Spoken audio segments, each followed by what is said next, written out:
So yun repo ko, for today's videos gagawa ako ng balaw-balaw. Meron na kasi akong angkak. Kabili na po kasi ang tatay ko. Mahirap po kasi hanapin niya sa palengke. Karaniwang mga pwesto ng tindahan doon guys, talagang hindi alam ang angkak. Diyan nga pala nakabili ang tatay ko guys, sa Prancing Store Biten. Sa Marikina palengke po yan guys.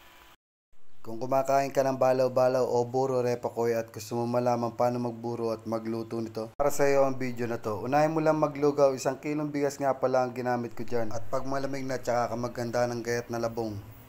Hindi ko na na-videoan ng paggagayat repakoy. Basta inipisan mo lang ang hiwa para hindi naman matigas pagka kinain na. Ihanda mo na rin yung lagayan, siguruhin mo lang na malinis at tuyong-tuyo. Huwag mong kalimutan ng hipon at yan ang nagpapasarap dyan.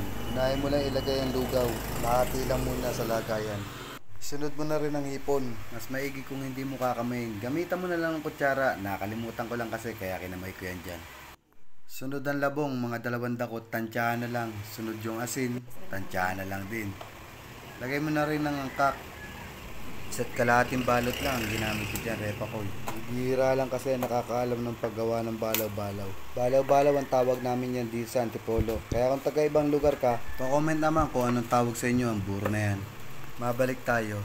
Ilagay mo na ulit yung natitirang lugaw.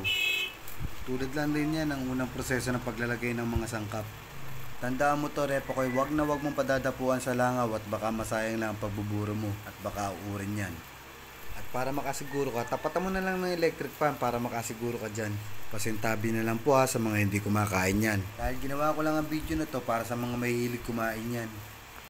So yung repakoy, abangan mo na lang yung video ko sa pagluluto. Basta maganda ka na lang ng mantika, luya, sibuyas at bawang, tsaka mga pampalasa.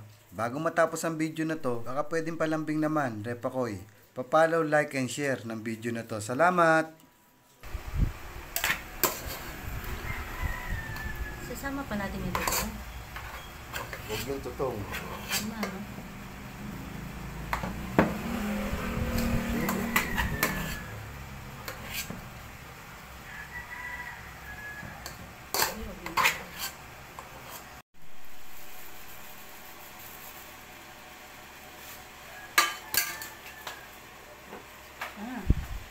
May asin na? Lagyan mo ng asin. Sige. Ayan guys, kailangan maigpit na maigpit para hindi singawin, para hindi masayang pagkakaburo. Dahil pagka yan nilingangaw guys, baka uurin. So sayang. So kailangan mga ano to guys, mga 4 days to 1 week ang pagkakaburo niya. Unang araw ng pagbuburo niya guys, tinan nyo yung itsura. Natutunaw na yung angkak.